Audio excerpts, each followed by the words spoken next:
Chapter 29. Moreover, Job continued his parable and said, O that I were as in months past, as in the days when God preserved me, when his candle shined upon my head, and when by his light I walked through darkness, as I was in the days of my youth, when the secret of God was upon my tabernacle, when the Almighty was yet with me, when my children were about me, when I washed my steps with butter, and the rock poured me out rivers of oil, when I went out to the gate through the city, when I prepared my seat in the street. The young men saw me and hid themselves, and the aged arose and stood up. The princes refrained talking, and laid their hand on their mouth. The nobles held their peace, and their tongue cleaved to the roof of their mouth. When the ear heard me, then it blessed me, and when the eye saw me, it gave witness to me, because I delivered the poor that cried, and the fatherless, and him that had none to help him.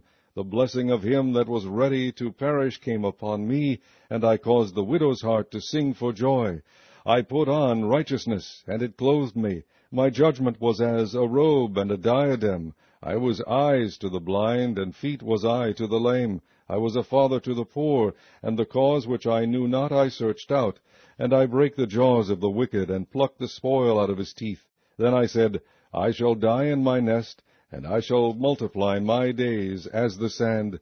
My root was spread out by the waters, and the dew lay all night upon my branch. My glory was fresh in me, and my bow was renewed in my hand.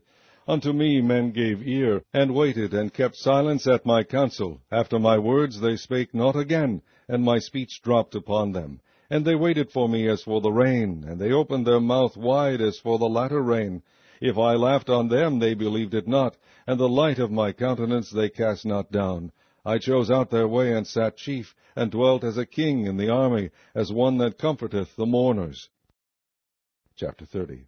But now they that are younger than I have me in derision, whose fathers I would have disdained to have set with the dogs of my flock. Yea, whereto might the strength of their hands profit me, in whom old age was perished? For want and famine they were solitary, fleeing into the wilderness in former time desolate and waste. Who cut up mallows by the bushes, and juniper roots for their meat? They were driven forth from among them. They cried after them as after a thief, to dwell in the cliffs of the valleys, in caves of the earth, and in the rocks. Among the bushes they brayed, under the nettles they were gathered together. They were children of fools, yea, children of base men. They were viler than the earth. And now am I their song, yea, I am their byword. They abhor me, they flee far from me, and spare not to spit in my face. Because he hath loosed my cord, and afflicted me, they have also let loose the bridle before me. Upon my right hand rise the youth. They push away my feet, and they raise up against me the ways of their destruction. They mar my path, they set forward my calamity, they have no helper. They came upon me as a wide breaking in of water. In the desolation they rolled themselves upon me. Terrors are turned upon me. They pursue my soul as the wind, and my welfare passeth away as a cloud. And now my soul is poured out upon me. The days of affliction have taken hold upon me. My bones are pierced in me in the night season, and my sinews take no rest. By the great force of my disease is my garment changed. It bindeth me about as the collar of my coat. He hath cast me into the mire, and I am become like dust and ashes. I cry unto thee, and thou dost not hear me. I stand up, and thou regardest me not. Thou art become cruel to me. With thy strong hand thou opposest thyself against me. Thou liftest me up to the wind. Thou causest me to ride upon it, and dissolvest my substance, for I know that thou wilt bring me to death, and to the house appointed for all living. Howbeit he will not stretch out his hand to the grave, though they cry in his destruction. Did not I weep for him that was in trouble? Was not my soul grieved for the poor? When I looked for good, then evil came unto me, and when I waited for light, there came darkness. My bowels boiled and rested not. The days of affliction prevented me. I went mourning without the sun. I stood up, and I cried in the congregation. I am a brother to dragons, and a companion to owls.